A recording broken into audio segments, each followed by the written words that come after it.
Donald Trump veut virer le patron de la Réserve fédérale américaine et ça peut tout changer pour les marchés.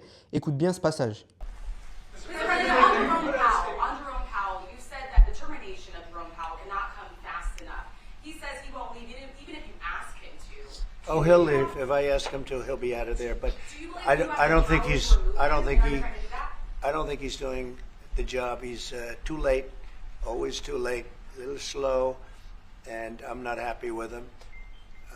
I let him know it, and if I want him out, he'll be out of there real fast. Believe me. Yeah. Pour recontextualiser, Donald Trump demandait à Jérôme Powell, depuis son investiture le 20 janvier, de baisser les taux d'intérêt. Donc Jérôme Powell n'a pas voulu céder et écouter Donald Trump. Résultat, Trump a quasiment mis son pays dans une récession en mettant des tarifs douaniers qui empêchent les entreprises de son pays de faire du business correctement avec le reste du monde. Donc tout ça, c'était fait exprès pour forcer Jérôme Powell à baisser les taux d'intérêt pour stimuler l'économie américaine. Mais donc, du coup, Jérôme Powell, il ne veut toujours pas agir aujourd'hui puisqu'il a peur que les tarifs douaniers imposés par Donald Trump, du coup, créent des pics d'inflation et impactent l'économie américaine. Donc, il dit qu'il n'est pas pressé et qu'il attend de voir les effets de ces tarifs douaniers sur l'inflation et sur l'économie. Donc, Trump faisait tout ça à la base, demandait la baisse de taux parce qu'en fait, il a une dette énorme à rembourser de 36 000 milliards de dollars.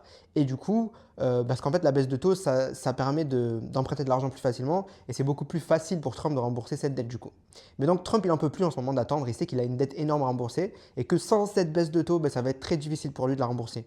Donc, la solution pour Trump maintenant, c'est carrément de virer Jérôme Powell de la Réserve fédérale américaine.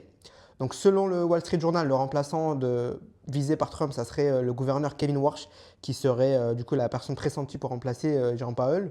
Mais du coup, Warsh lui-même dit que, en gros, c'est pas une bonne chose à faire puisque ça ferait franchir la ligne et ça remettrait en cause la légitimité de la Réserve fédérale aux États-Unis. Donc, Jérôme Powell, lui, par rapport à ça, il dit rien. Il veut toujours honorer le rôle de président de la Fed jusqu'au début janvier.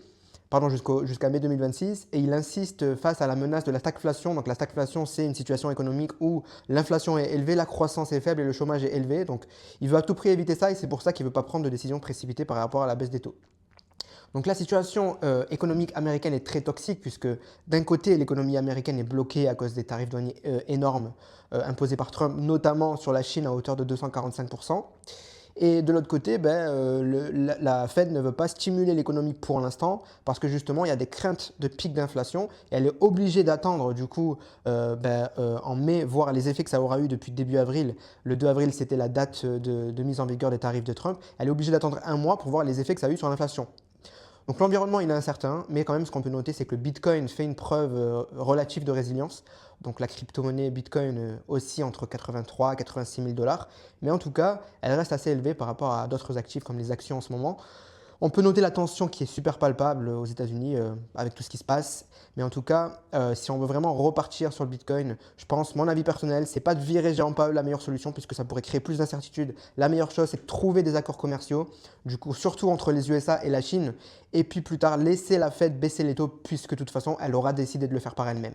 Donc je te laisse me laisser un commentaire si tu veux, si tu es d'accord, pour me dire si tu es d'accord ou non avec cette analyse. Et sinon, je te recommande de rejoindre mon canal Telegram 100% gratuit. Tu trouveras le lien dans ma bio YouTube où je te fais des messages vocaux tous les jours pour t'analyser du coup la situation de la guerre commerciale et je te donne mes conseils d'investissement crypto et bourse.